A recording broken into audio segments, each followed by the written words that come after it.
All right, we're online. Mm. All right, ready for the audio? Give me 1 second.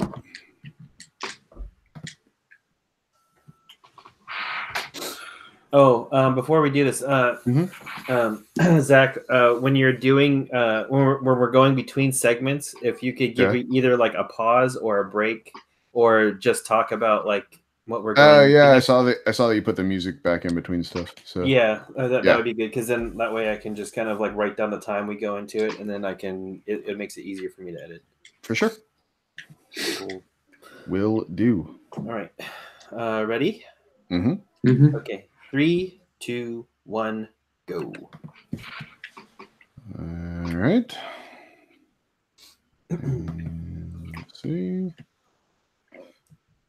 Okay. Ready? Yep. Hello, and welcome to That Pixel Life. This is episode 47 for recording on April 9th, 2019. This week we are going to cover Jason Schreier's recent article regarding Dragon Age 4. We're going to get behind EA's new Respawn Star Wars goodness announcement that they're making. And I just wanted to talk about the PSN Classic real quick because something happened this week that I thought was kind of humorous. Got some games we're going to talk about, but more importantly, that's what we're all here for. We are going to get to movies 14 through 8 of the Marvel Cinematic Universe breakdown, and we are 1 week closer to Endgame, which means we are 1 week closer to our overall number one. And to figure all that out, I have Mr. Shannon Moore. Hello, sir. How are you? I am wonderful. Great. And I also have Mr. Robert Steltenpool. What's up, man? How's things? Doing well. Good. Okay, so that is all of us. And if you'd like, follow us on Twitter at ThatPixelLife for any show updates you want, and get on our Facebook group to chat about some games and gaming industry and movies and all that fun stuff that we like to talk about and geek out on. So please get with us there. But in the meantime, why don't we just shift to some industry buzz? Okay, so I just one little small thing that I wanted to get out of the way just because I thought it was kind of humorous.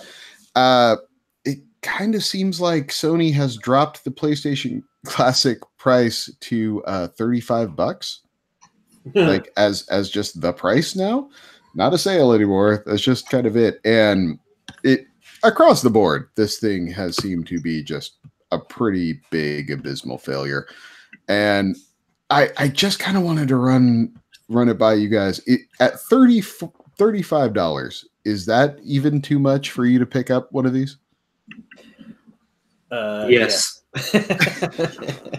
Unanimously, yes. Now both. Unequivocally, yes. 35 is too much. Now, so here's the thing I want to talk about. Why?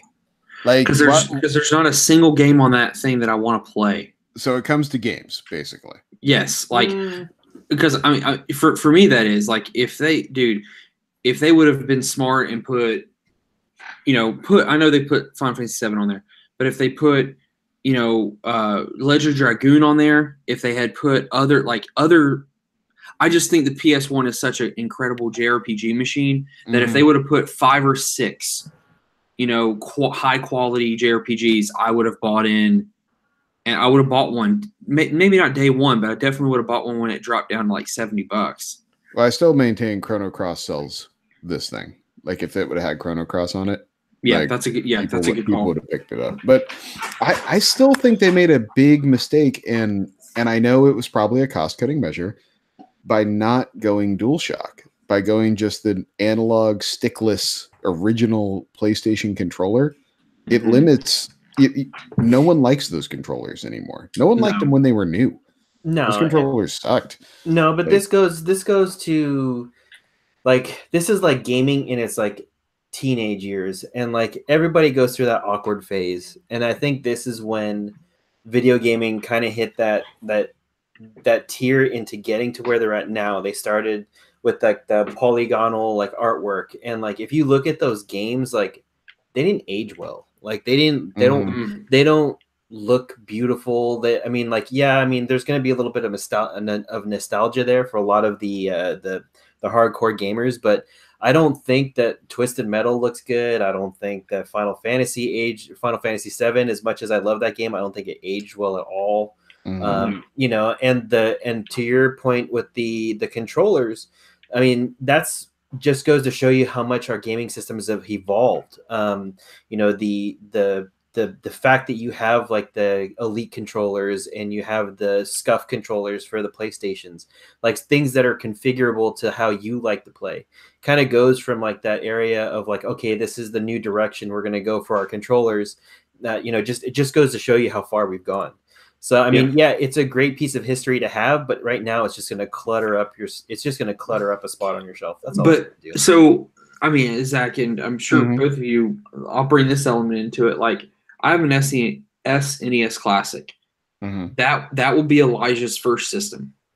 Like that will be his system. He will play whatever game is on there. He can play those games until he's blue in the face. Like that will be his system.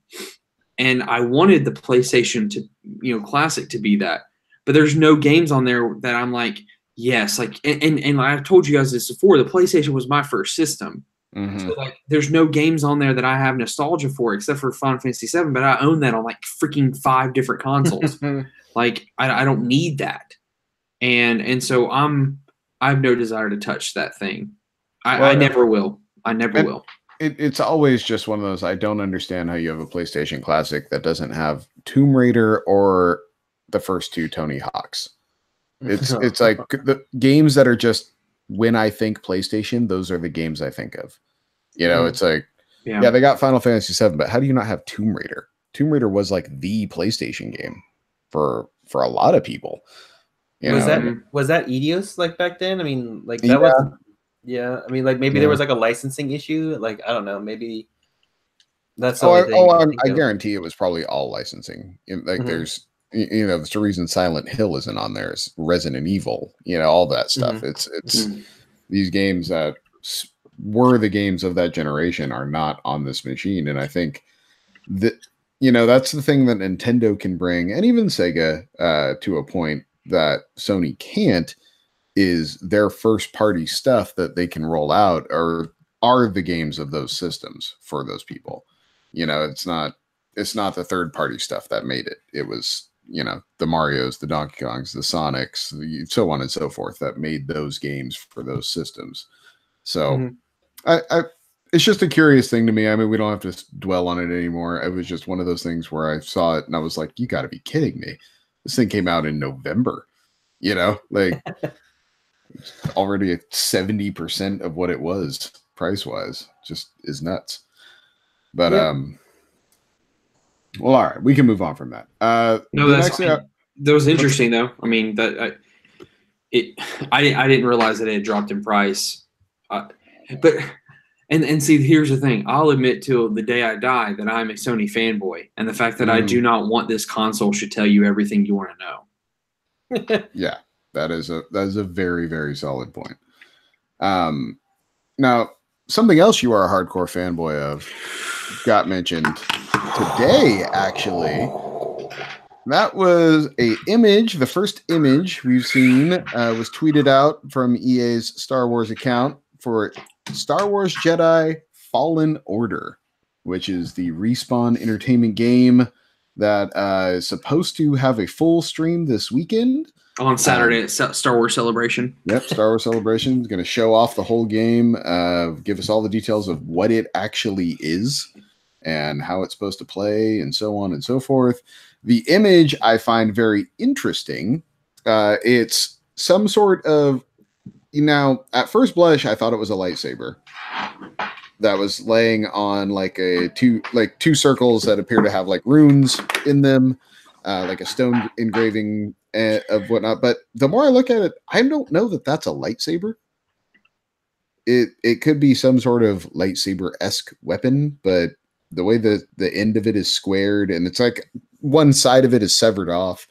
I'm probably describing this horribly, but it's one of those things where it looks like a lightsaber handle, but one end of it does not look very lightsabery. So I wanted to get Robbie's take on that because I think it's a dual-sided lightsaber that was cut.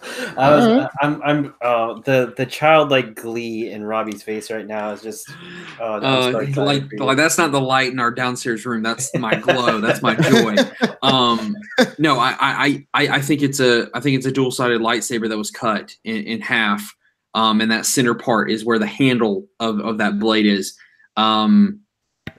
Interesting though that it's blue though. It's blue crystal in there, not red. So it's not like Darth Maul or something. No, and we've been given so little information. Like I think what was the quote that came with this today? Oh my gosh, and now I need to know.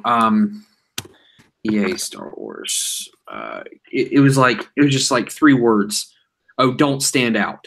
Like that was the caption with the picture is don't stand out. So so Robbie's about to go super nerd on you. So this obviously takes place either after the Old Republic Fall of the Jedi or after the Order 66, which I think it's going to take place after Order 66. Yeah, so that was the thing that let Fallen Order and Don't Stand Out made me think Order 66 as well. Like, they're cleansing the galaxy of Jedi, so you are going to lay low and take. Like, look,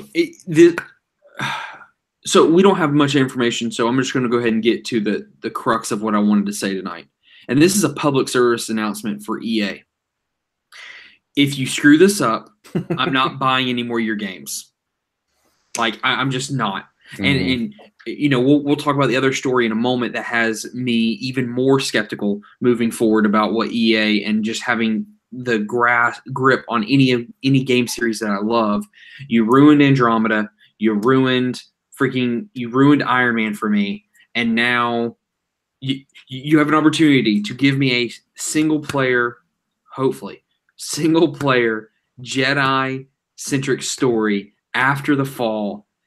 How freaking incredible could this be?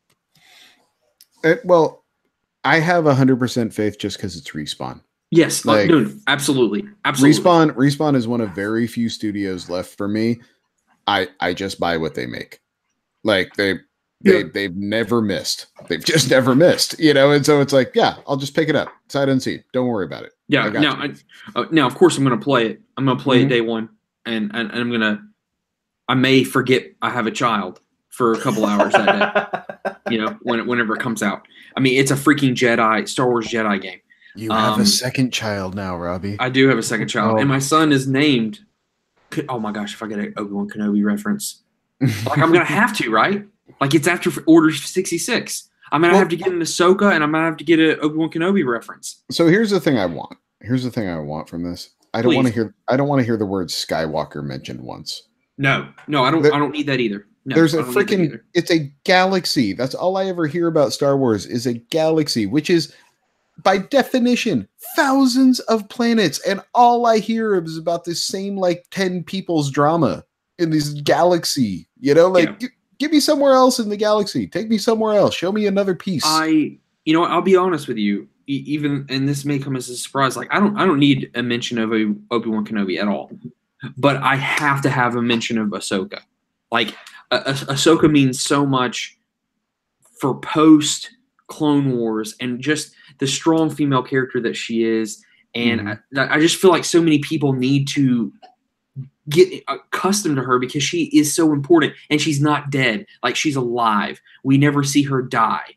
And I just think it would be so cool to implement her. And, a buddy of mine, him and I were talking about this, and he... I can't believe I'm saying this, but he makes my Star Wars fandom look very small.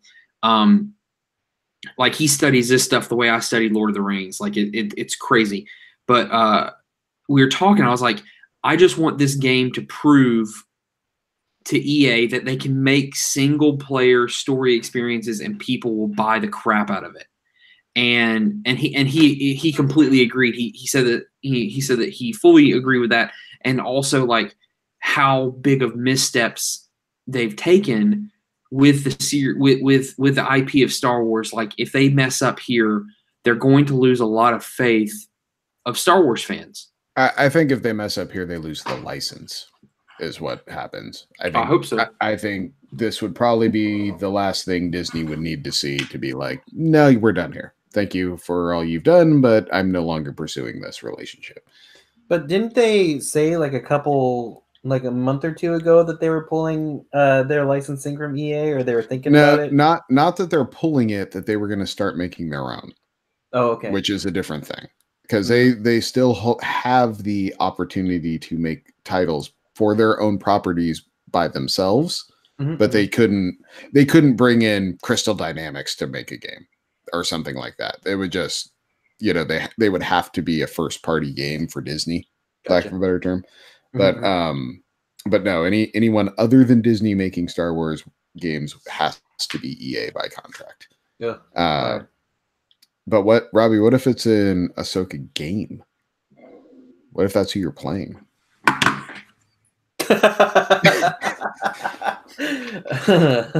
Is Lisa around? Do I need to call Lisa's actually behind me doing work right now. I was going to say, can she call an ambulance? Like, are we good?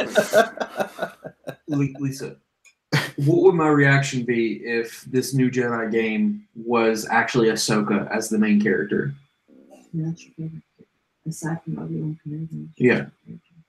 I don't know. She said I would probably do something inappropriate to the game. she may not be wrong. That and look, what I'm so excited about is, and surprisingly enough, I've actually never been able to go to Star Wars Celebration. 2 years ago when it was in Orlando, just like a 6-hour drive for me, I couldn't make it. And apparently they may have it again next year here in the U.S., which I hope they do. But Star Wars Celebration coming up this weekend. Friday, we're going to get the trailer and we're going to get the title of Episode 9. Then on Saturday, I'm going to get a trailer of Fallen Order. So like this weekend is like a Star Wars cornucopia of goodness, and so like I'm super excited about this. And honestly, I'm not worried because Respawn, I trust, like you said, I trust Respawn. The one thing I am concerned about is I just don't think I'm going to get this game this year. And but that's fine as long as they don't rush it and they don't have the mistakes that they've had with the other games. I mean, wouldn't you want something that's polished and like coming out in like Q1 of like 2020? Just my nerdy side, like I think a Star Wars game should release a year of Star Wars movie releases. Yeah, like that. So that's what I would want, and I know that's why they said the game will release in 2019. But I just, it's going to be an episodic game. Chapter 1 will come out this. Like Final Fantasy VII was. Oh boy, you had to go there. You had to mention that crap. Okay, so let's put up some red flags for you guys to see like what would actually like be an indicator that this is not going the way that you want it to go. Online only. Okay. Online only would be the big red flag for me. Mm-hmm. Any multiplayer component. I disagree there. Just because Respawn does that so well, if they can come up with a inventive multiplayer, like I don't want Titanfall 2 deathmatch multiplayer in my Star Wars game, but like look at what Uncharted did with multiplayer, which I found was very unique and fun. Like really good, or like heists kind of thing. Yeah. Mass Effect's multiplayer I felt was really good. Yeah. I think there's a Jedi space, power battles. Up? There's a space for them to do something really cool, but it has to be unique. Mm-hmm. They can't just trot out. It can't be BioShock 2 multiplayer. You know what I mean? Where they were just like, it's a testing facility with, plasma. Yeah. Plasmas go. I think, and you're not wrong, Zach, but just to answer Shannon's question, like something that's already going to make me raise an eyebrow is if there's multiplayer in it, like that's going to, because then we're just a step closer to some kind of freaking microtransaction to give me like more suits or some kind of garbage like that. Like I just don't want that. And who knows? EA may be learning a little bit, and they may not. They may realize, hey, we don't have to tell Respawn to do anything because they're just going to they're going to make money for us, and they may just not force them to do anything, which I greatly appreciate. Shannon, however, probably another red flag for me is if we find out like you're not even playing a Jedi, you're playing like an Imperial soldier. Like that's I want to play as a Jedi. Okay. Well, then we'll keep an eye out. We'll see what happens. I was just curious to see what it would take for you guys to be out on this, like to be worried or just to be like completely. What about you? You give us, and I want to hear what Zach has to say. But what about you, Shannon? I don't know. Like, I mean, I didn't that WoW type game that Star Wars had a while back, where like you could choose between like a bounty hunter or like was that Old Galaxies? Oh no, Old Republic. Yeah. Like, I played the crap out of that game. That wasn't bad. Like, I mean, I don't necessarily need to be a Jedi, but I think yes, you do. Yes, you do. Whether in life, if you can choose to be Jedi or anything else, you choose to be Jedi. Dude, I'm so accident prone. I would have cut probably my left leg and my right arm off with like the first swipe of my lightsaber. It's fine. We don't all need to be Jedi. What if the choice is Jedi or Batman? Jedi. Jedi or Batman? You still pick Jedi. You still pick Jedi? No, dude, I'm gonna pick Batman. I'm rich. That's all I want. I'm not even gonna do Batman anymore. I'm gonna retire. I don't know, man. I'm pretty happy. I'm pretty happy with my life being youth pastor, not making a lot of money. But I can't make things float to me. So like I would want that. Like I can't lift my son up and just whenever he's crying because he fell down, I can't just lift him up like a stone, and I would like to do that. And that is why Robbie is a Jedi and Shannon is a Sith. We figured this out. Yes, I'll take it. That's a fair point. But Zach, was there anything else that'll worry you? I mean, the big time red flags would be things like loot boxes, pay to win type stuff, leveling systems that are not fun. That sort of thing would be the big. Zach, do you remember when EA made games, single player games, and they had like different suits and different armor and stuff that you could get? Yeah, they were called Dead Space. Yeah, like I remember I played Dead Space and then the whole game in that Dragon Age 2 armor. Like go ahead. I did the whole thing in the Scorpion suit. That was and then even on Mass Effect you could get different armors too. Like if they do something like that, I'm cool with that. Like yeah, totally. As long as it doesn't have, I don't know, I could just see them like you said, pay to win. Like I don't want anything like that. And and we'll talk about Sekiro here in a minute. But like more and more, I've realized I don't ever want a game that's pay to win.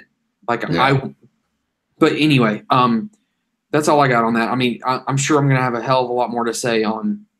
Yeah, we'll hit it more in depth next week after we all see the trailer and gameplay and all that and figure out what we're actually talking 30 about. times. Yeah. I'm gonna frame by frame break it down. Totally, start running it in sepia tone with like. That's right. Is it okay if I post a Facebook Live video about my reactions? I think you're almost required to at this point. I am. Yeah, I think so too. Yeah.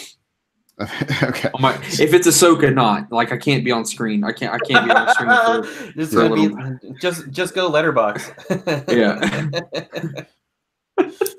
So bad. Okay, the last story we have is there was an article that hit Kotaku. Man, Jason Schreier killing it lately.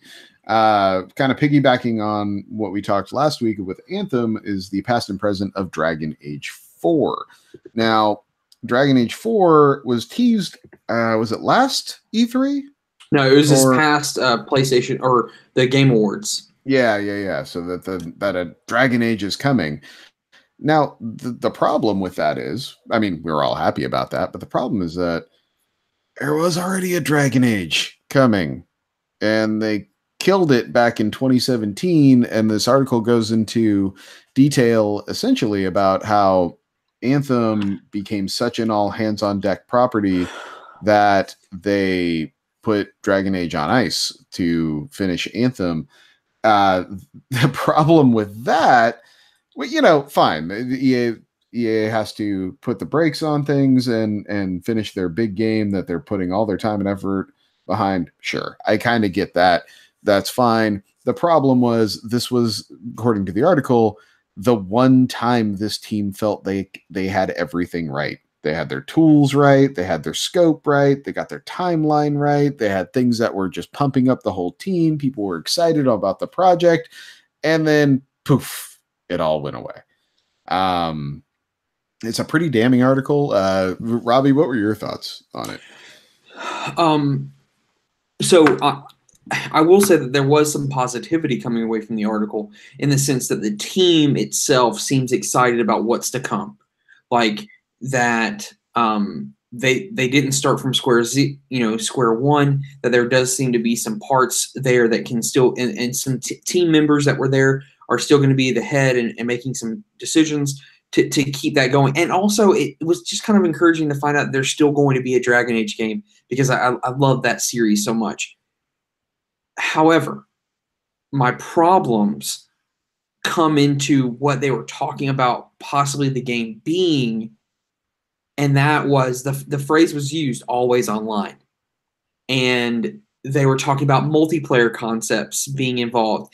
And then, like, they're talking about co-op and how you can, like, the exact phrase was, you can play the game by yourself, but it'll be more enjoyable with your friends. And, like, I was just like, oh my gosh, well, why don't you just say that you're hunting for loot the whole game, and that this is basically freaking Destiny or any other game like that. But the thing that caught my eye and made me reconsider that was, they said that there's going to be, oh my gosh, AI characters that are going to follow you along through the game, and people can come and jump in and take control of those characters and play with you. And so, I don't know. It's another very long article by Jason Schreier, because apparently he takes very long walks for a short sip of water. But it was conflicting feelings, because like I said, I'm happy for there to be a Dragon Age game. I'm happy that there could be this really cool mechanic where you have, it's almost like Dragon's Dogma, where, like, you have these computer-based characters that people can come in and take control of and help you in certain battles. But then the negative is, like, an always online game, and what that could mean in the world of EA and how they control things. So yeah, that's where I'm at. Now, do you think that do you think that Jason is now, like, picking on BioWare just because he's found, like, that loose thread, or because they went after him on Twitter, after he went to them and said, look, I'm releasing this article on Anthem, like, I'm just giving you the heads up, here are the bullet points, this is what I'm going to talk about. And then they went to war with him on Twitter before his article even hit. And now he's just like, well, if you're going to play that game, here, mic drop, boom, here's, like, another thing that you're just not going to like. I would like to think that that's not the case, because, I think out of the reporting he did on the original Andromeda and the original Anthem article that he wrote, I think he probably had so much material there that he could have written 10 different other articles about company abuse, about maybe communication issues, just, what I'm saying? Like, there's probably so much material that this is just probably an article that formed afterwards. Because look, I mean, they just announced Dragon Age in 2018, not even, 4 months ago? Mm-hmm. Like, I just kind of think it's relevant. Shane, I'm trying to be positive. I would like to think that it's because it's relevant and not because he's now going after them. Mm-hmm. Well, and the other thing I would say to that is, I mean, sure, there's probably a little bit of the human element involved here, but the tone of this article is very different than the Anthem one. Agreed. It isn't fire and brimstone and pitchforks and everything that kind of the Anthem article was. This one is like, it was a real bummer because, man, they thought they had everything working around 2017, and then the rug got yanked out from them, but they're still building. But now it's like an all live thing. And, the director's out there like, oh, I think you guys are going to be excited when we finally announce it. The online component is basically more for after game or after storyline stuff, things of that nature. Yeah, who knows? But the point at the end of the article was that, you know, they're still very hopeful for what this new Project Morrison, whatever it ends up being named, will be. So I don't know. It's one of those. I'm kind of with Robbie. I kind of don't want to think that's the case of how these people are going to act, but Yeah. you know, who knows? Shannon, what about you, buddy? No, I mean, I never played any of the Dragon Age games, so I mean, Dude, go play Inquisition. You can jump into that game anytime. okay, I'll give it a try. It's probably I should be able to find it cheap, but yeah. And I will say, Inquisition has one of the best opening screens ever. Like, it's just really cool. Oh, nice. I agree with that completely. Nice. Well, yeah, I'll give it a try. But I mean, like I just have no skin in the game. It's always just discerning when you hear just the faux pas that people that companies make with their franchises that people love so much. You know, and to hear that, you know, people who love this game like left the company because of the decisions that were made or because, you know, of the, I guess, the morale drop that happened when they scrubbed the game to go towards Anthem. You know, it just, you know, I just that's a really good point. Yeah. I mean, yeah. Go ahead. I'm curious. What I may do is I may join you in our quest to replay that game. Like we should replay it together. And I want to play through it again now, knowing what I know about how the development process and apparently the BioWare magic, and that phrase was used in the article too towards the end, where apparently the concept of BioWare magic is used across all developers, and it's in reference to how they would always put a game together in crunch time. So I'm curious to go back to that game and see if I can tell that they're, you know what I'm saying? Mm-hmm. Mm-hmm. Even though I put 200 hours into that game, so I mean. Yeah, I'll see what I can do. Like I still gotta get my other PlayStation set up, so we'll see how long that. You still need to get Sekiro. So dude, I'm not gonna play that game, dude. I hate any of the Souls games. Like I didn't like Bloodborne. Like it's gonna be so rage inducing for me. Like I've heard like it's harder. Oh, you know what? That's something I wanted to talk about too. What do you think, Robbie, about them like people complaining that they want an easy mode in that game? Like, do you think that ruins the challenge of the game? Do you think that ruins like what these developers are going for? Like what? Like, do you think that putting an easy mode in that game is going to sell more copies, or do you think it does that game a disservice by adding it? Yes.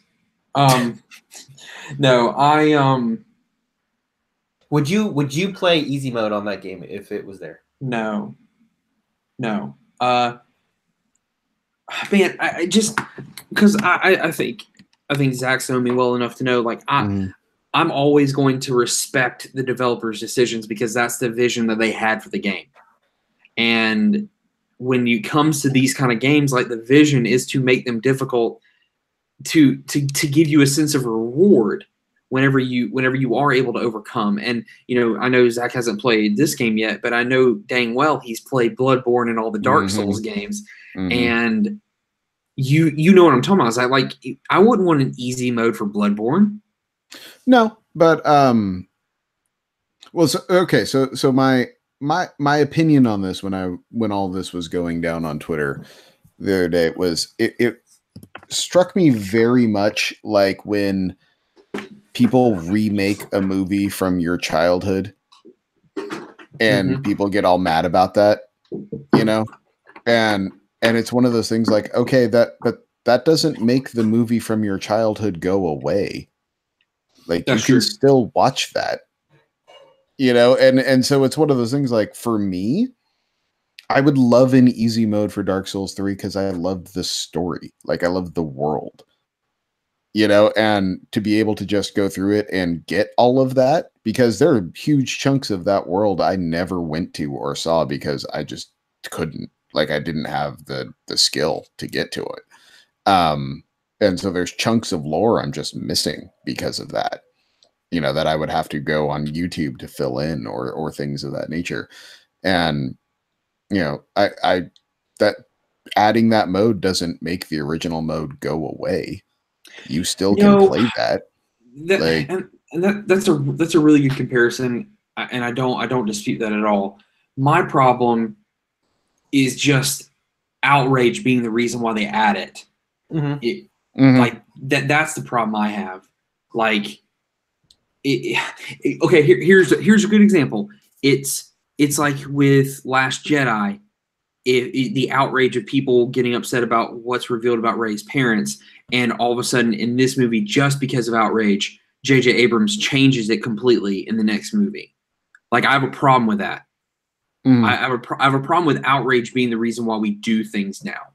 And I'm not talking about like being a good person or, hey, let's let people who have kids coming from another country be taken care of. Like, I'm not talking about that. I'm talking about a game that is known for being difficult, not adding easy mode because someone wants to whine about there being easy mode. However, Zach, what if they did this? What if they put an easy mode in after you beat the game? Instead of being a hard mode, they put an easy mode in at the end of after you beat the game. Sure, or just like a narrative-based mode. Yes. Awesome. Like, yes. Yeah, totally. Like, give me. I'm totally on board with that. That's something I'm completely down with. I just don't want a vision of a game to be changed because people think a game is too hard.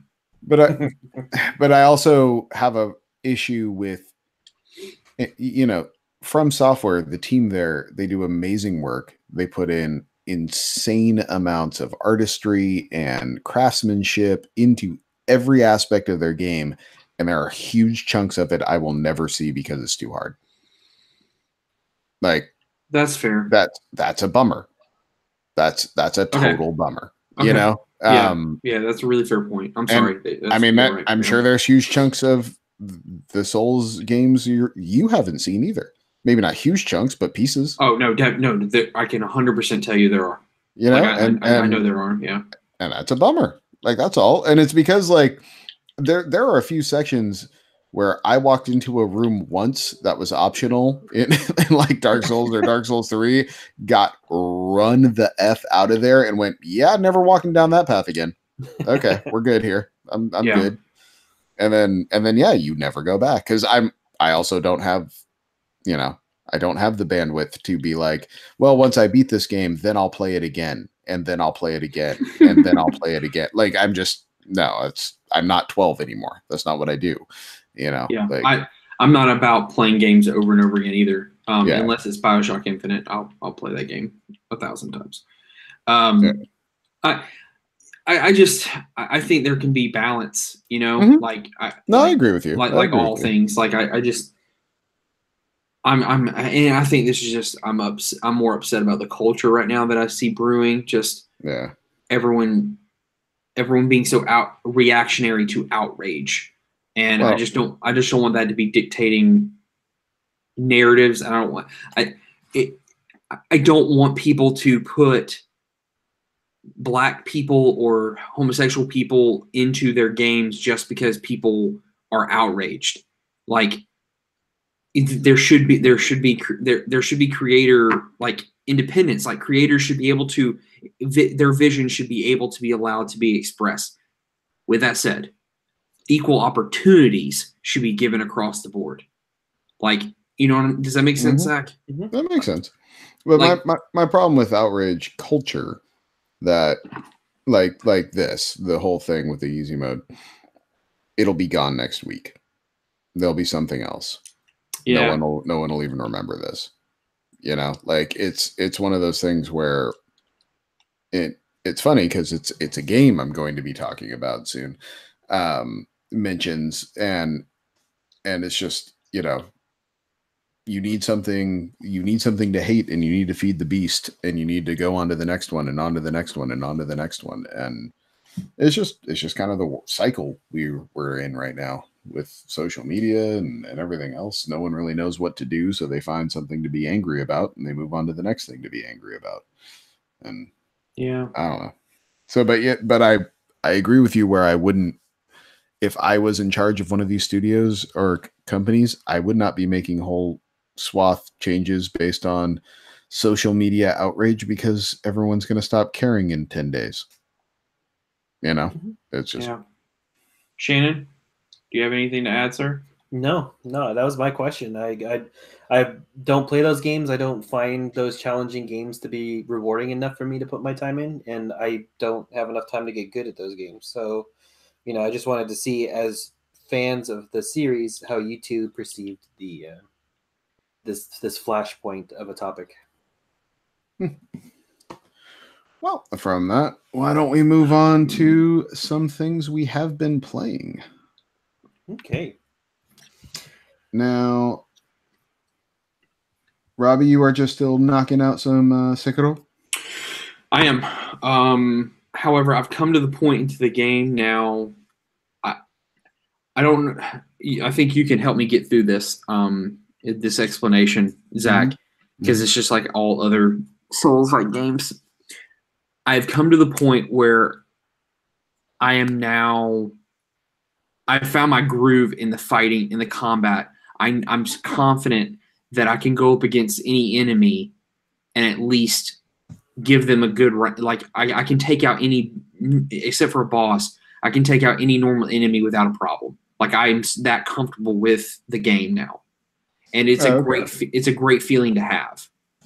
Yeah, when you know you can just move around the world pretty easily, like that is a very good. Because just moving around the world is not something to be taken for granted in those games. Yeah, I've come to the point in the game that I've collected so many seeds in the game that I now have 6 potions.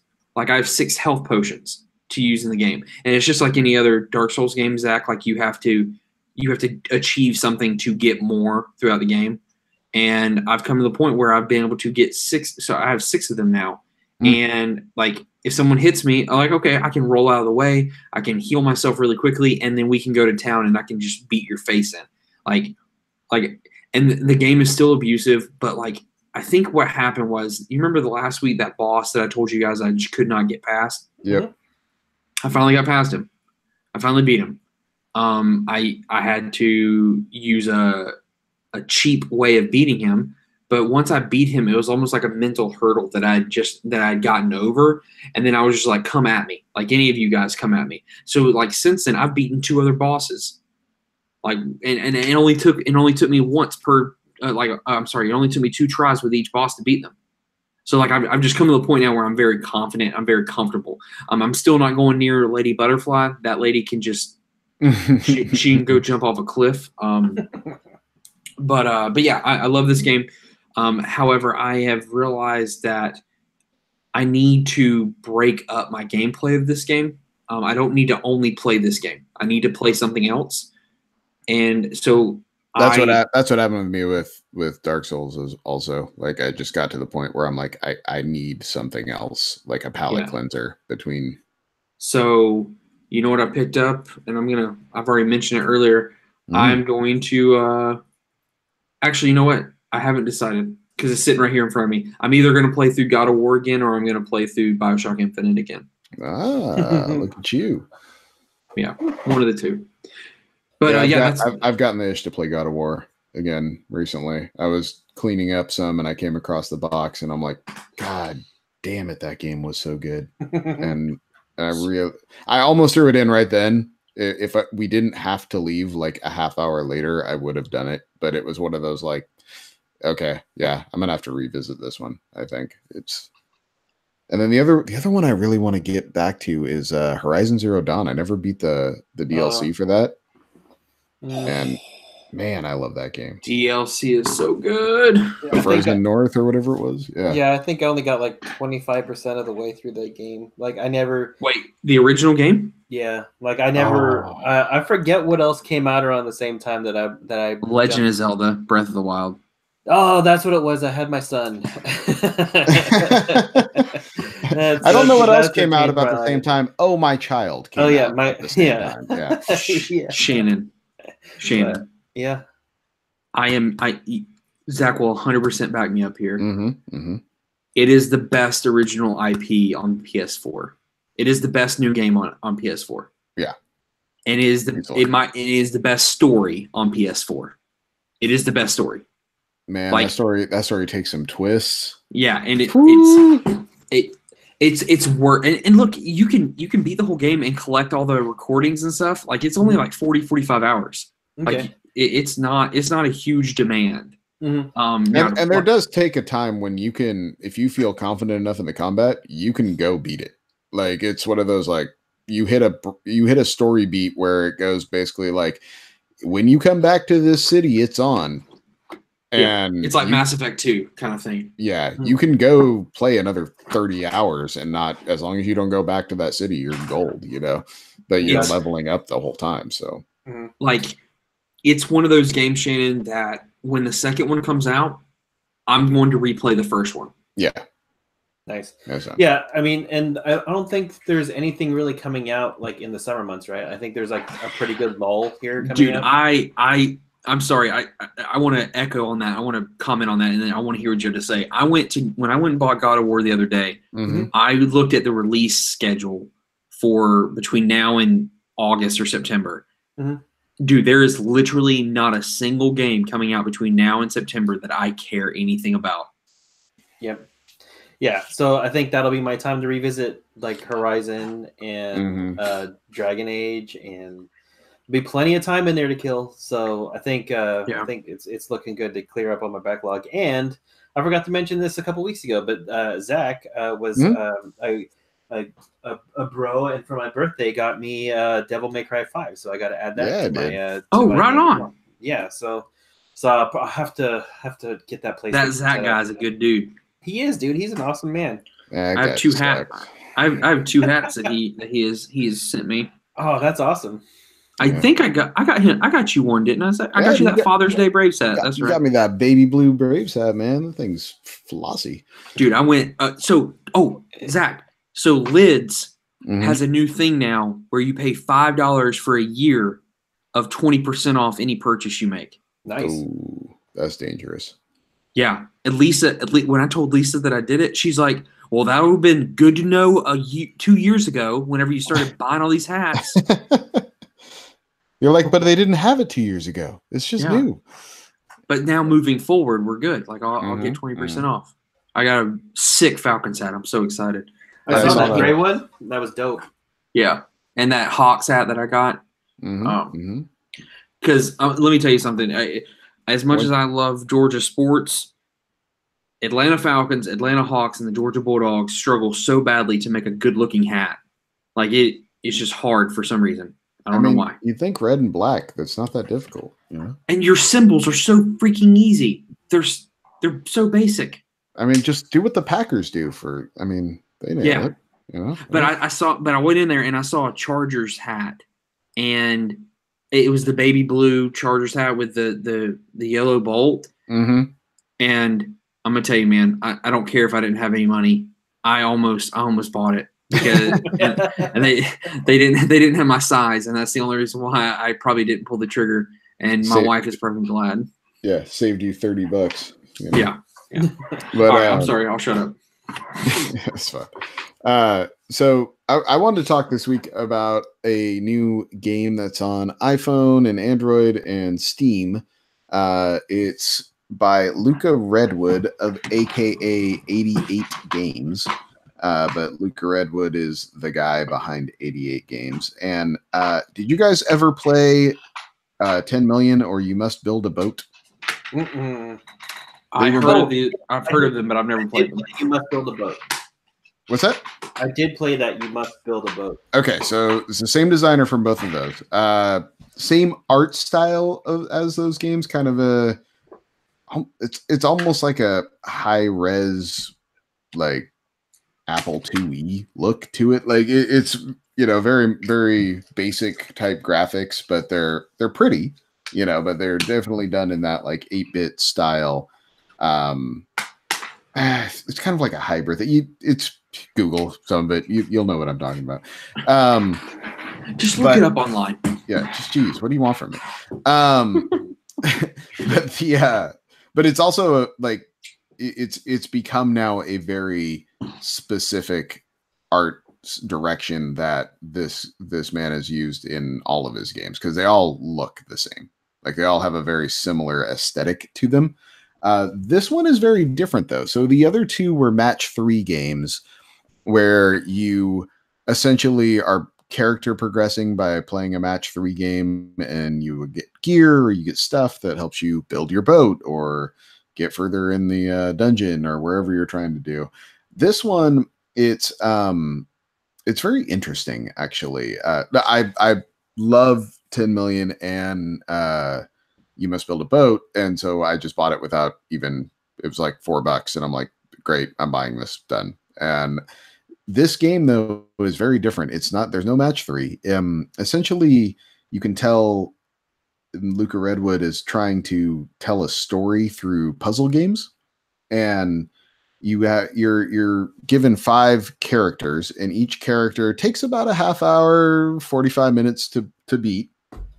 So it's not a very long game, but each one has a very specific puzzle style that goes along with their story that they're telling.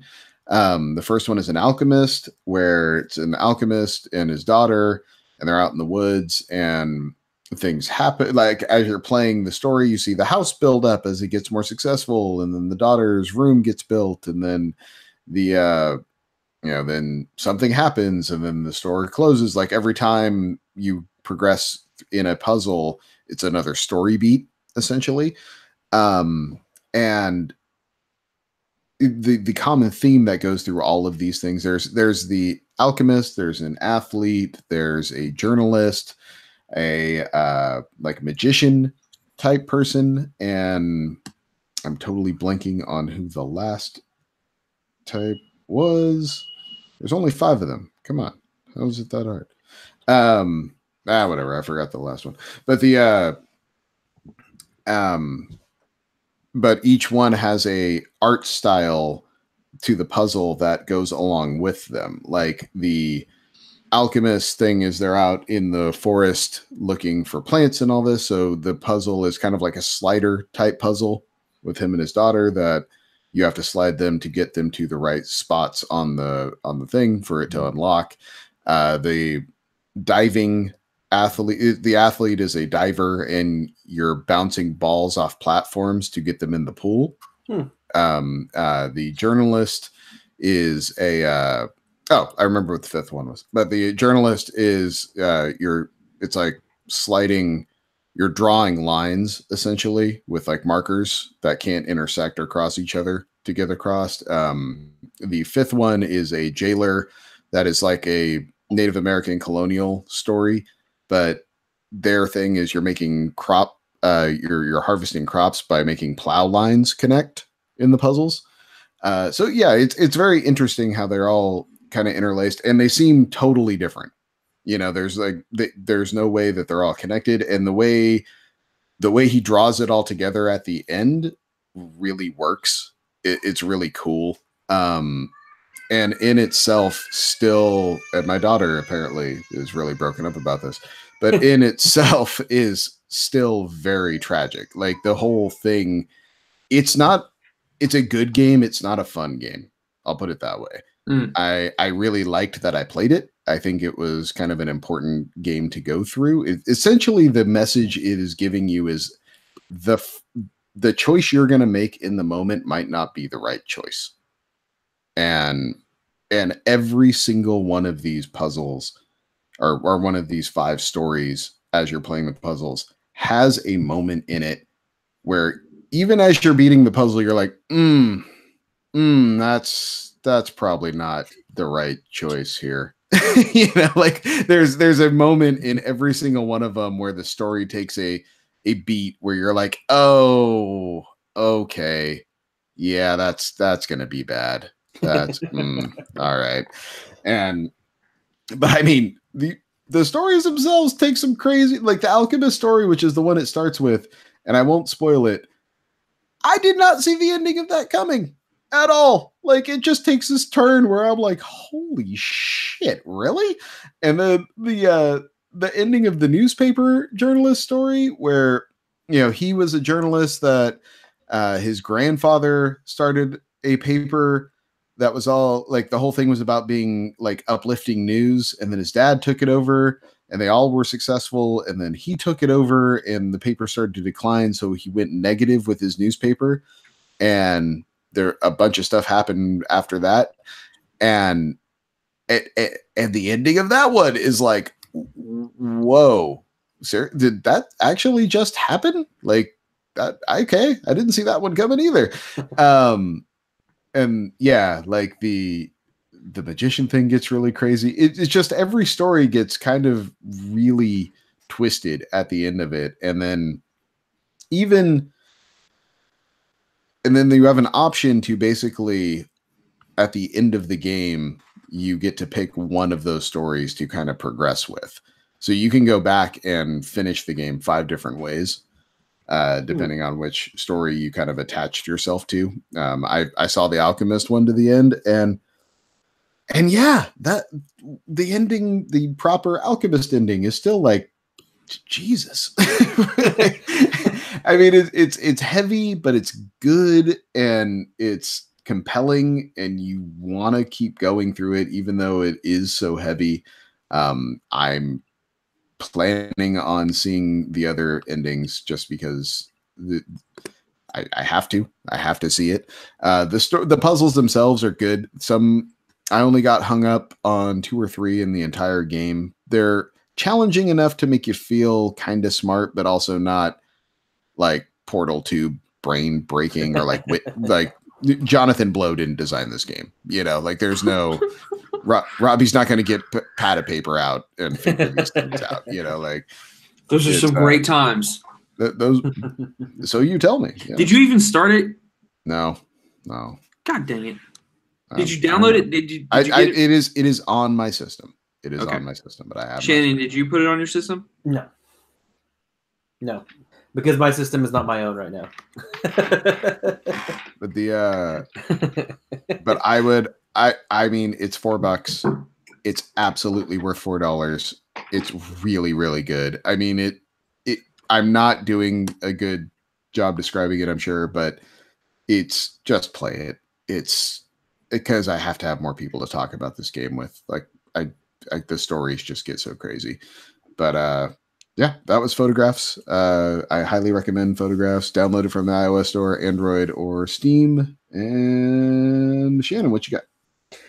Nothing. Just as a continuation of what I've been playing. Yeah, just what I've been playing last week. That Final Fantasy Maxima has been kind of keeping my attention recently. So I have a question about the Maxima thing. Uh-huh. Okay, so I loved Final Fantasy 15. Mm-hmm. It's actually probably in my top 5 favorite Final Fantasy games, if not top 3. Okay. If not number 2. I didn't play any of the DLC. But one of my biggest complaints was Chapter 13. When they take the powers away from you, and it's like a stupid. The game just is completely different from the rest of the game. Do they fix any of that stuff? Do they make and I haven't played the game in 2 years, so I don't remember her name. But the girl who dies, do they make her any? Do they give any backstory that makes her more important, makes her more relevant? Do they make the villain more relevant or important? Like, I think you got the wrong game. It's the this is like the one where you're the giants or you're the littlekins. Have you played that one? It's the one where you're like a brother sister combo. And okay, then then everything I just said is pointless. Never mind. Yeah. Sorry. No, it's fine. Yeah, it's just basically it's like you have the option to choose between being like an average size human or like these little figures that look like Funko Pops. So depending on the world that you're in depends on the type of like human you want to resemble. And then you basically collect the monsters. You basically whittle them down to like they're almost dead, and then you can collect them and then use them.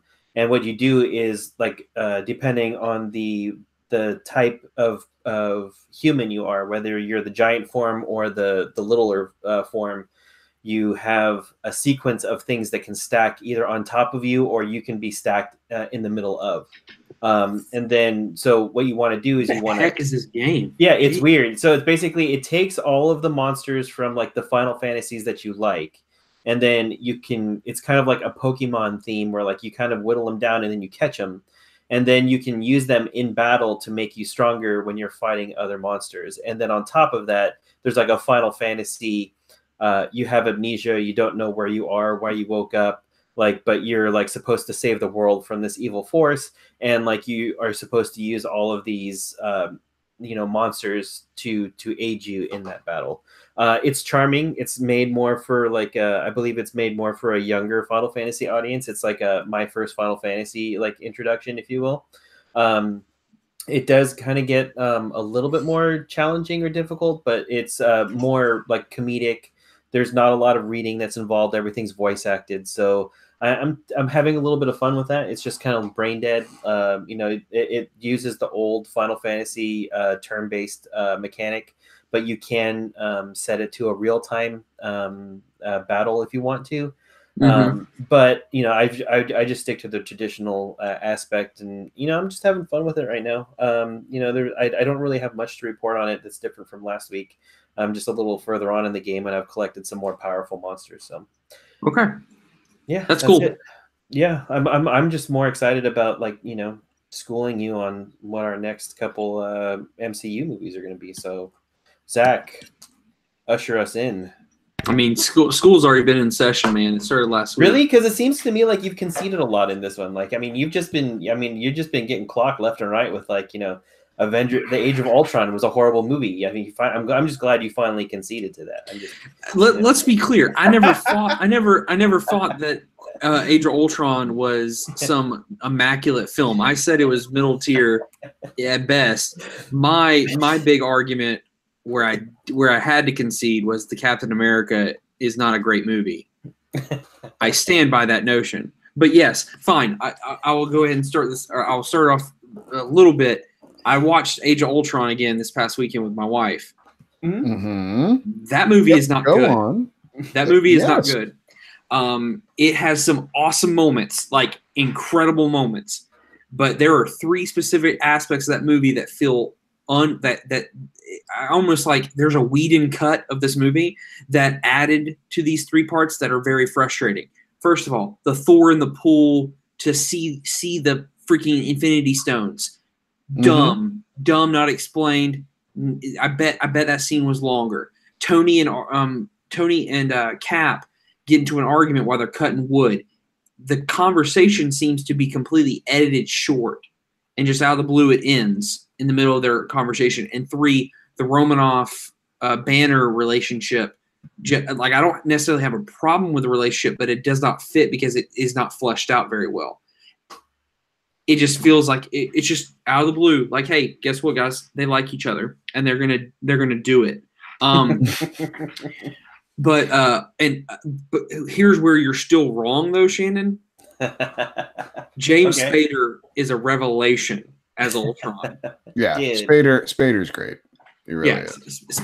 When he comes in for the first time, oh my gosh, and he sings Pinocchio, it's creepy as hell. It's so good. It's so good. I'll give you when he first comes in. Yeah, he's creepy, but I think as the novelty of him wears on through the movie, I think he loses a little bit of his creepiness. That's just what I'm saying. That's all I gotta say about it. Like, I think that's okay. Okay, so should I give the recap from last week? Oh yeah, sure. For sure. Yeah. Okay, so just to catch us up, 21 we have Thor: The Dark World. 20 is the Incredible Hulk. 19 is Iron Man 2. 18 is Iron Man 3.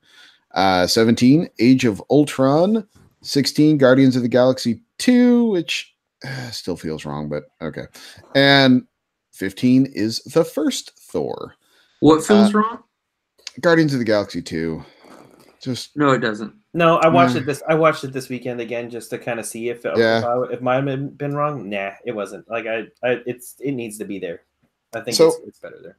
I watched a few movies this weekend as well, and I know at the end of last week we had said 14 we were going to start off this week being Doctor Strange. I disagree. Why? Because Ant-Man is worse than Doctor Strange. Bullshit. I have a movie that's worse than both of those. All right, let me hear it. Captain Marvel. Oh, that's Now I'm gonna make the concession that I still haven't seen it. So I will let you guys, if you both think it should be 14. Shannon, you know that movie's not good. No, it's my number 12. And I think I have Ant-Man has more humor. Doctor Strange. I have Ant-Man and Wasp and Doctor Strange both below. Doctor Strange is a better character. It is, but like I said, like I think the villain. Go ahead. Okay, so I think Doctor Strange and Captain Marvel both suffer from the same thing, and that's just they needed to have their movie so you understood who they were in relation to the other characters in the Infinity War. I agree with that, but I just think Doctor Strange did a better job. That's true. I would concede that Captain Marvel would be number 14. Like I just felt that the whole movie just kind of felt like a filler. Vindicated.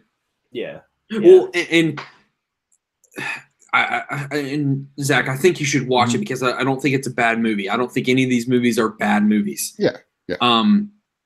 But I like Doctor Strange. Like I like, and I think you do too.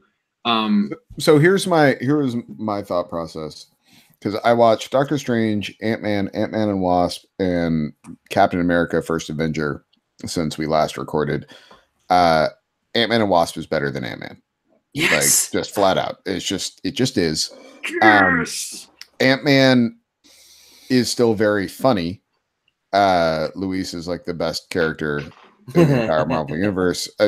That Twitter thing that was going around where like I want an entire recap up to Endgame, but it has to be by Luis. Like, yeah, I want that. Like, give me that. Yeah, I will. I'll pay an extra $50. I will pay. Like release it as a $20 iTunes exclusive. I'm buying it. For your movie. Like I'll pay for totally for my movie. Like I will pay for that. And both of those breakdowns are still the best thing. But that's my problem. Those breakdowns are the best thing in Ant-Man. They're like the highlight for me for all of Ant-Man. That being said, I thought Yellow Jacket and the character that played him the actor that played him was great. Like is a really good demented villain. But Ghost is way better than Yellow Jacket, like just way better. And I thought Michelle Pfeiffer killed it. Like I thought she was great. I think she was good, but I didn't think that Ghost was really in the movie enough to be a good villain. Like I mean, she was there. But she's not really the villain. Well, yeah. Yes. Like there isn't. I think what I like so much about Ant-Man and the Wasp is that there is not a villain really.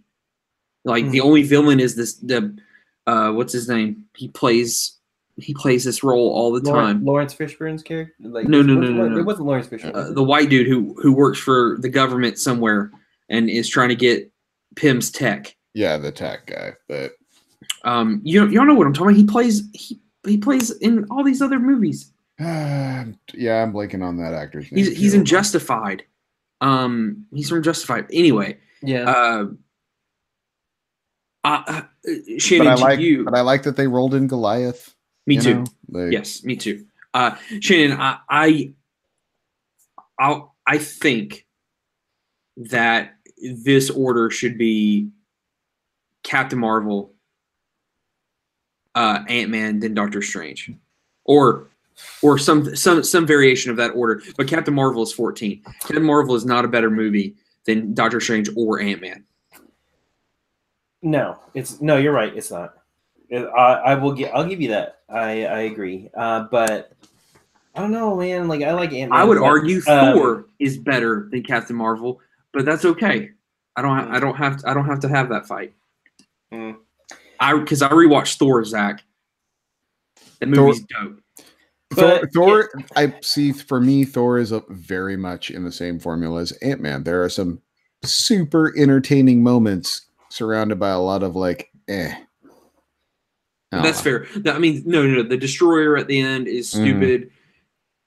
The technically the fighting of the frost giants, that CGI did not carry very well, so it looks really bad. But anyway, no, I agree. Captain Marvel deserves to be 14. Shad has been trying to say something. What are you trying? I'm so sorry, Shannon. I'm so sorry. You know I don't mean to do that. My bad, man. Go ahead. No, I wasn't trying to say anything. I was just saying I will. How about? But it seems to me like this list is going to go pretty quick in this section. Like a lot. No! Less Hell fighting. no! Okay, because you've already done Captain Marvel, Mm-hmm. and then Ant-Man, and then Mhm. Doctor Strange, and then what? Ant-Man and Wasp. No. Nope. Really? Okay. So we got 14, 13, and 12, right? Like, are we in agreement that it's Captain Marvel, Ant-Man, and then Doctor Strange? I think for me, Ant-Man and Doctor Strange are kind of in that same place, and I think Benedict Cumberbatch just killed it as Doctor Strange. I thought just the Matrix-esque effects. The villain turn at the end, the best friend, Mhm. the close friend who turns, like, that made sense. It worked.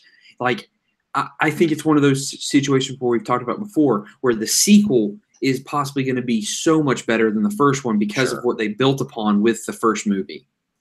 Like, Cap 2 isn't that great, isn't as great as it is, doesn't mean as much if Bucky isn't such an important character in the first movie. Mm-hmm. Sure. Yeah. So that's where I'm coming from. I love Doctor Strange, but I'm okay with it being in that 12, 13 range. Well, Go and ahead. I thought just the Mordo turn was great because as someone that knows the comics, Mordo is one of Strange's like biggest villains. Yes. You know, from his rogue gallery. And so to have him in that whole movie not being a villain was just kind of like weird. You know, it was like, okay, that's strange. But then to have that turn at the end and be like, oh, they're setting it up. Oh, okay, this is totally how it works. Like, yeah, it was a big payoff for me. But Mm-hmm. No, I get it. That's fine. I'll concede there. So I guess we're going to number 11. 11. We got 3 left in this section. Mm-hmm. So what's your 11? Spider-Man: Homecoming. No way. I think Ant-Man's better. What? I do. Are you out of your mind, dude? Zach, what? Like, don't tell me you're agreeing. I love that you're like, Dad, come on. No, I'm just saying there's two of there. I mean, like, Zach is just sitting over there quiet. Like, no, because it was one of those I wanted that to play out. I was just like, oh, I wouldn't have done that there, but that's gonna break Shannon in half. Like, no, I can't believe that. Like, like this is the best Spider-Man movie like to date. Like, agreed. I love I this movie. don't argue that. I don't know. It does not warrant being this far down on the list. Spider-Man 2, Sam Raimi Spider-Man 2 is the best Spider-Man movie to date. No way. Doc Ock was so good. But you know what? The acting in that movie is not so good, and please, dude. And also their heavy use of CGI takes away from that movie at times. His web slinging, like, he just looks so bad sometimes when he's web slinging. I think Spider-Man 2 still has the greatest superhero moment of any Marvel movie, of any superhero movie, with him stopping the train. Mm-hmm. Like that is still it was the so best. Good they brought it into the Spider-Verse. I mean, yes, and like it is still the best superhero moment of any superhero movie. By the way, I love that about Into the Spider-Verse, where they basically were like, it's just Sam Raimi Spider-Man. That's who this Spider-Man is. Because originally they were supposed to have Tobey Maguire and Andrew Garfield to be in the movie, and apparently they're going to try to get them in the next one, but they couldn't get the schedules to work out. But back to the argument at hand. Mm-hmm. Look, Shannon, let me go ahead and prepare you. 2 movies from this selection, you were really not going to like me, but I'm telling you, I think they're side by side, but I think Ant-Man is better. Ant-Man and the Wasp is better than Spider-Man: Homecoming. Well, here's where I start to cannibalize myself, because Captain America: The First Avenger is worse than all of them. Yes, it just is. I mean, it's one of those things. Like, as much as I love the world building, the character building, especially, like that movie is so important to How's that last 30 minutes, Zach? to that character. But god damn, it falls apart once they hit the castle. Like it just does. I mean, it's one of those things, like it's like they built up this character and then they just kind of like ran out of stuff. It's just like they ran out of shit to do with him, you know? So it's like, I don't know. Rewatching it with the guys of all of the other movies hanging around it, I was just like, Ant-Man and Wasp is better than this. Spider-Man's better than this. Thor Ragnarok's better than this. Like, you know, like Guardians of the Galaxy is better than this. Like, yeah. It's well, no, not all of them. I agree. That's hyperbole, but I'm just glad that you watched the film after I gave a strong argument for it, and you don't completely agree with me. And I think just outside of the top 10 is the right spot for it. That's my other thought. So, what would your nomination be here, Shannon? For 11? Yeah. I would probably put. I don't know. I'd probably put Ant-Man and Wasp in that area, but I thought the movie was good, but I didn't think it was as good as the rest of the movies that were coming down the pike. But Captain America, I could see it being there because it wasn't too far up. It wasn't too much farther up on my list. I would fight you some on Spider-Man though. I would. Oh, I'm gonna fight you fiercely on that. Like, like I think Spider-Man's a top 10 movie. Why do you think that Spider-Man Homecoming belongs in the middle of this list? Why? Well, but see, here's the thing. Why hurt my feelings like that? Shannon, you're also going off of this list as our list. My list has Spider-Man in the top 10. I don't have Captain America in my top 10. Mm-hmm. You know what I'm saying? Like I have. Well, he's not in our top 10 either. But that's what I was saying. Like I wasn't going to argue for Captain America because I thought that you two were going to put it so freaking high. So I said you sunk my battleship, and I was just going to wait for you guys to try to put it somewhere. Now to be fair, you tried to put it at number 19. I did. You know, like, and you know what? It's my number. Like, it's my number 20. Oh, you guys are just putting it up so high. And it's like, I just didn't want it like second to last, dude. Like, I'm not saying it has to be in the top 5. For me, number 10 is Ant-Man and the Wasp. Okay, and I agree with that. I apologize. Hold on, let me rephrase that. Mm-hmm. Number 10 is Spider-Man. Number 9 is Ant-Man and the Wasp. That's how mine is set up. So it seems like we've been dancing around Ant-Man and Wasp this whole conversation. Mm-hmm. I propose Captain America 11, Ant-Man and Wasp 10. I could do that. That's fine. That's fine. I don't. That. I mean, I care, but I'm not gonna. It's not some huge. Now, what is your stance? Why is that not good, Robbie? I've watched Ant-Man and the Wasp numerous times since it's come out on either Blu-ray or on Netflix. Mm-hmm. I've watched Spider-Man Homecoming twice. Total. Once when it came out, once in theater, and then once when it came out. I think Michael Keaton is one of the most underrated villains in the whole Marvel universe. I think he is fantastic. I would go so far to say as he's the best part of that movie.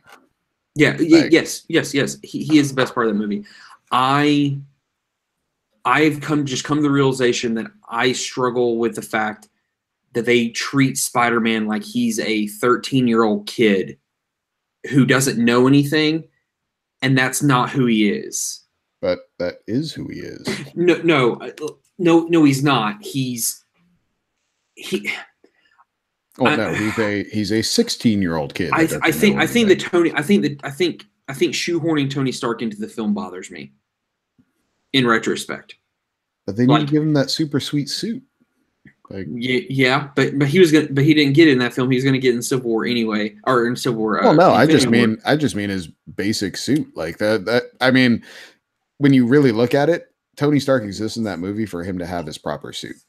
Yeah, but I think I have a huge, and I didn't have this until about 2 weeks ago after having a conversation with my buddy about this. But the entire Marvel universe revolves around Tony Stark. Yeah, and I just don't need that. And for I just think Ant-Man and the Wasp is so much fun. I enjoy it. I love Evangeline Lilly, if that's how you pronounce her name. Mm-hmm. I think her getting a more predominant role was awesome. Them actually making her a superhero in this movie was awesome. You mentioned it. Ghost, I think, is a very interesting and compelling character. Bringing in Goliath is really awesome. I just think Homecoming, while a great film, again, I just want to continue to preface. I feel like I'm Vinny from Giant Bomb. Like I'm having to continue to preface. I think Spider-Man Homecoming is the best Spider-Man movie, but I just don't want to watch it over and over again. I just don't want to go. I don't want to go watch it just at a drop of a hat. I think once you know the twist, also like the twist doesn't hit you nearly as hard once you know it. Once you know it's coming. Yeah, but but the impact that the first time I watched that movie that twist had is enough to carry me through to enjoy the other times I've watched this movie. Like just to know that twist is coming, like that was so juicy. Like when it happened, you were just like, oh man, like I mean I didn't see it coming in the theater like when I watched it the first time. No, I didn't either. No. Like when he walks in and sees who the real oh my god, that was awesome. Mm-hmm. But I'm not going to get here and split hairs about movies that are within one of each other that we all agree are within one of each other, because I think you're really not going to like what I think should be next, dude. You're not going to like what I'm going to say is next because Civil War is number 9. Infinity War is number 9. No, but Black Panther is number 9. No, dude, top 5 movie. Top 5. Get the crap out of here. Okay, listen, just hear me out, Zach. Okay, I think Infinity War is number 8 or 9 because it is an incomplete film. It is not. It is incomplete. It has a second part. We know this. We know it's like freaking Two Towers in Lord of the Rings. Like it's an incomplete film. You're comparing it to the worst Lord of the Rings movie, first off, which is I'm just giving an example of a movie that is not complete. And yes, you can say, oh my gosh, the snap happens, like he wins, like it does have an ending. No, it doesn't. Like we know that's not the end. It's the end of that movie. It's the end of that movie. It's not the end of the story. It's not the end of the story. No, but like, I mean, if you say that, like that, your whole point is moot because like all of these movies are tied into this one cohesive end game. Like, so, I mean, every movie has an ending, but like, yeah, they all. Not Ant-Man and the Wasp. Ant-Man and the Wasp is just done. Until the after credit scene. I don't count the after credit scenes in Why? It's part of the movie.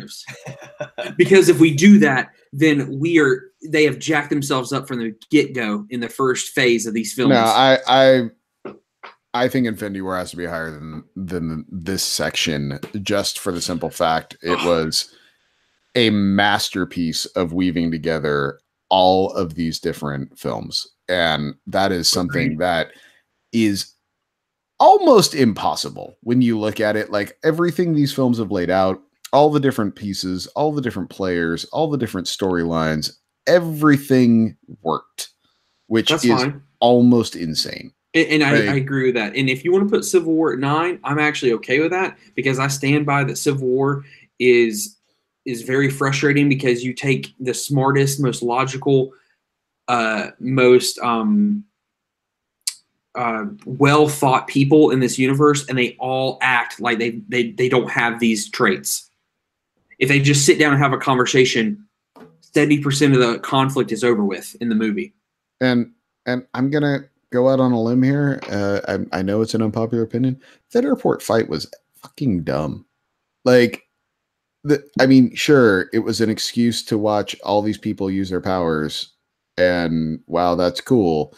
Good thing we found this abandoned airport in the middle of frickin' nowhere to do this. Like, what even was that?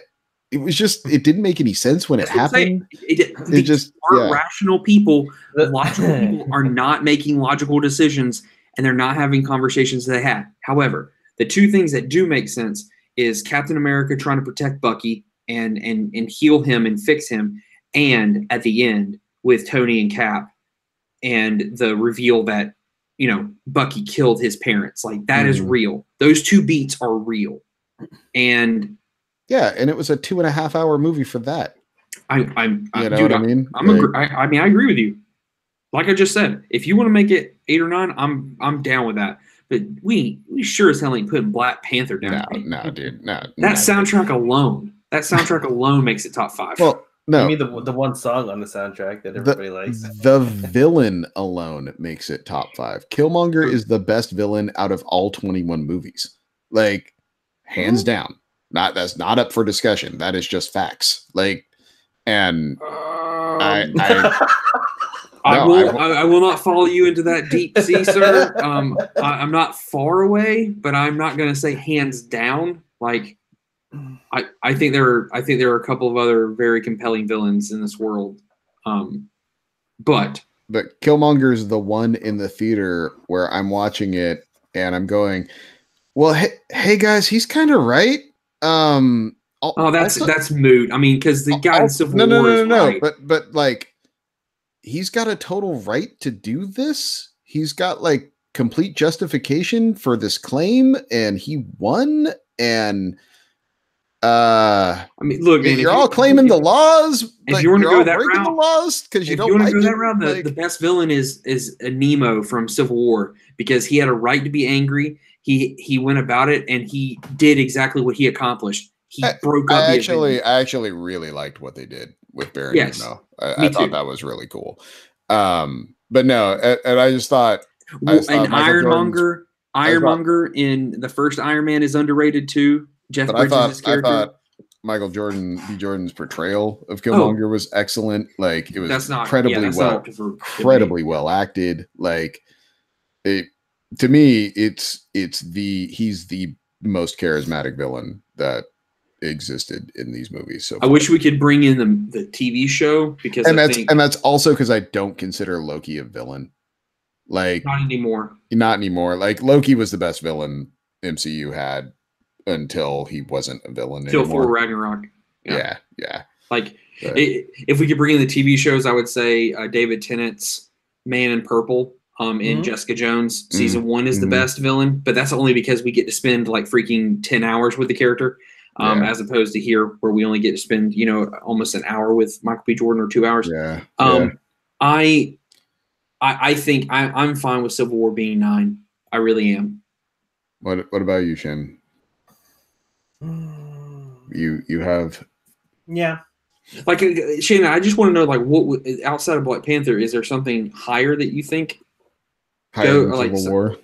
Yeah. Or, I'm sorry, lower than Civil War. Lower than Civil War? Yeah. No,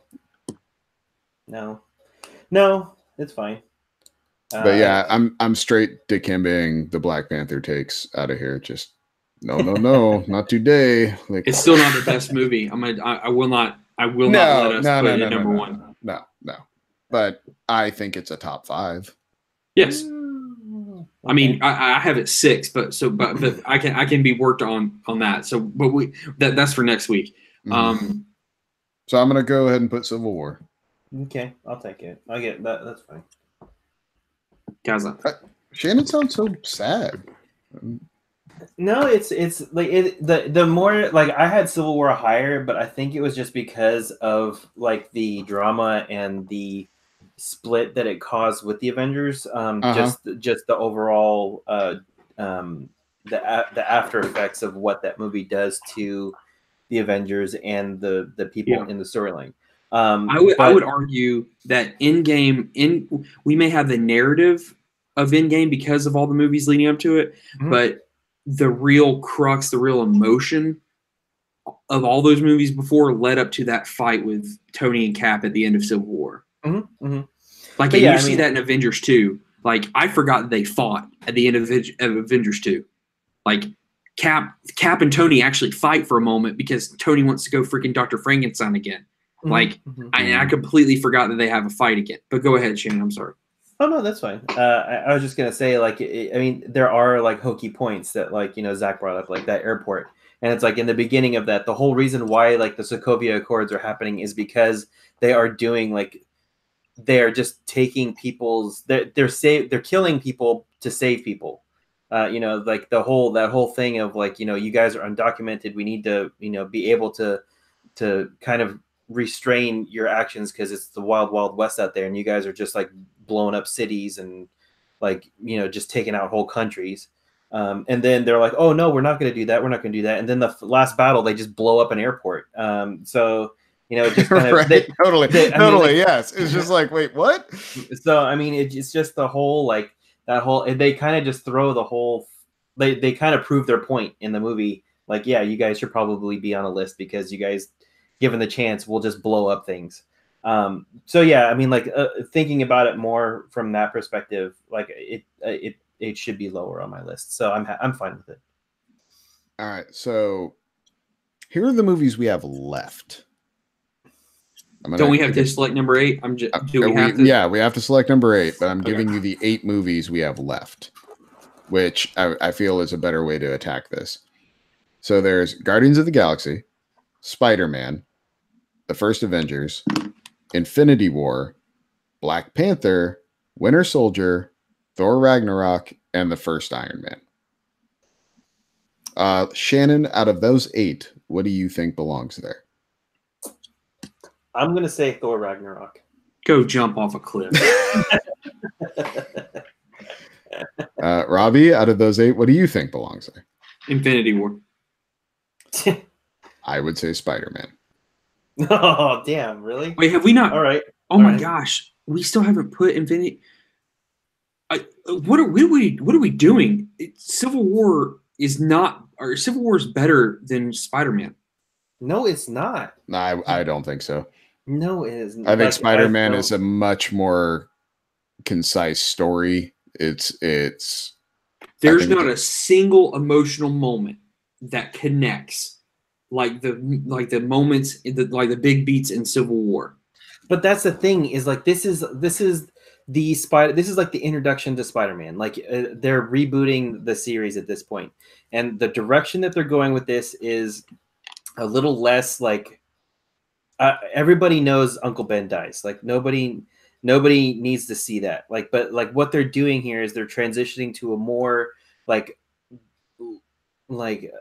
the more teenager side of it, where it's a little bit more lighthearted. He's still got the responsibilities. He's still trying to figure everything out. And I think they blend that whole situation and him adjusting to his new powers and bringing in Tony and like trying to find his role in the city. I find it all lighthearted. I find it all to be a break from the heavier movies that came out around that time. So it's kind of like a palate cleanser, if you will, like for the Marvel universe at that time. You know, I found it enjoyable. I like Marissa Tomei. I think she's fine.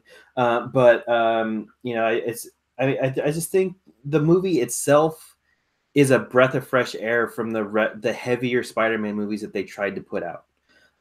You know, I think it's a good rebranding. I think it's acted well. I love the villain. I like the humor in it. I like the aesthetic of the movie. It's, you know, I like it all. Like I think it deserves to be higher than right around this level. It's in my top 5, but that's just me personally. And yeah, okay. I mean, like, I don't know. No, I kind of flabbergasted. I was waiting for Robbie's rebuttal, but no, I kind of agree with pretty much every aspect you threw out there. I I don't think it's better than any of the other 7 on this list. No. But I find it. I forgot that we hadn't. I thought we agreed we were going to put Ant-Man and then Spider-Man. Like that's what I was thinking we were doing, and that's why I just need to keep a visual of what we're doing here. Yeah. But no, like no hell, like there ain't no dang way I'm gonna let Homecoming go ahead of any of those other 7 movies. Like I will. We might as well just quit. We might as well quit recording this podcast because it ain't freaking happen. I'm not letting 2015 freaking happen again where you freaking put Ori and the Blind Forest. Oh, you mean the game of the year or in the Blind Forest? No, I just freaking no. I will not let that happen here. Now I'm willing to have the conversation though. If you think Civil War should be 8 and Spider-Man 9, I'm willing to have that conversation. The biggest argument for it is also the biggest argument against it, and I understand that. But I actually think Civil War could have been the quote-unquote end game of this whole series. Like they could have, like RDJ and Chris Evans could have walked away from playing their roles with this movie. Because while yes, I do critique it because they do act illogical, it's based off a comic book where they act the exact same freaking way. Yeah. Where Tony Stark puts his friends in the Phantom Zone or the Negative Zone, like because they won't register. Like Tony Stark would never freaking do that. You know, like so, but at the same time, like the build up for that movie just means so much, especially after watching Avengers 2 and seeing how much that I had forgotten how much that tension had rose between Cap and Tony. Like it all makes sense. And then the introduction of Black Panther and seeing his father die and like that actually making sense and it actually fitting perfectly. And then the whole concept of Bucky being on the run and Cap trying to protect him the whole time. And, you know, I'm with you to the end of the line, like that continual dial or quote being used from the first movie all the way until Civil War. I just think it works. But then, like I said, the negative part of it, Spider-Man Homecoming really doesn't have to be – you don't need any preface to see that movie and enjoy it. You kind of need to see 3 or 4 movies to enjoy Civil War to the level that everyone else does. Which is fair, but I also think in this list, considering it's a list for people that have seen all of them, that I see where that carries weight. I mean – I guess for me, it's just on a personal level, I didn't enjoy it as much as I enjoyed Spider-Man. Like on a just basic level. Like I had more fun watching Spider-Man. You know what I mean? It's hard for me though to justify that as being the only reason I would move it higher when you're right. Civil War lays out so much that actual are meat potatoes for this whole universe. It ties up some things, it raises some questions, it gets balls moving in directions where, you know, Spider-Man Homecoming introduces Spider-Man and his connection to Tony Stark and how he's going to play a role going forward.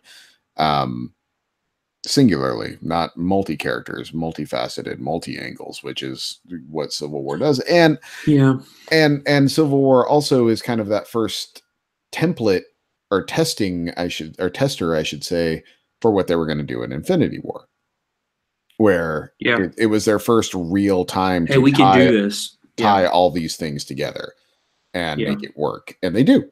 And so I don't know. Like it's to me, right now it's like the argument of which one's better between Avengers or the first Iron Man.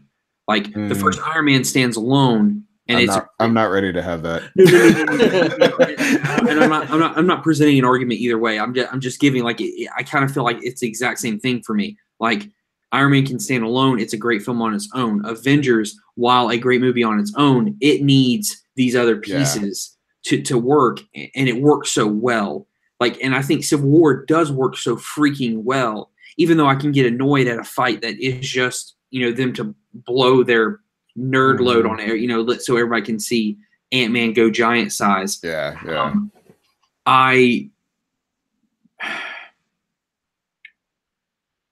like. Look, I mean, I gotta give respect. I mean, Homecoming is like a John Hughes movie with superheroes. Totally. Like it is lighthearted. The music is great. It is really well done. I love that what they did with MJ, and that we didn't have to have like, hey, we didn't have to have Mary J. Watson down his throat the whole time. Totally. Even though in the next movie she better freaking say tiger or I'm gonna be upset. We didn't have to worry about Gwen Stacy. We didn't have to worry about, like, yes, he's got a crush. He forms a crush, but there really isn't a love interest throughout the movie, and I really enjoy that. And I really liked what Shannon said. Like, we didn't see Uncle Ben die again. It's just we didn't even hear the quote. I know, it's like, here's Peter Parker. You all know the story. Let's move. And I kind of dug that. I like that. Yeah, I'm not gonna win this. I understand. Like, I actually understand why I'm not gonna win this. So it's okay. Just put Civil War at 9 and then put Spider-Man at 8. But all right. But again, I'll quit this dang podcast. You try to put it higher than these other people.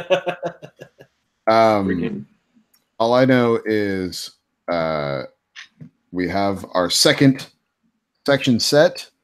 That is Captain Marvel at 14. 13 is Ant-Man. Doctor Strange follows that. Captain America, the First Avenger at 11. Ant-Man and Wasp at 10. 9 is Civil War. And 8 is Spider-Man Homecoming. Dear God, the next 7 movies.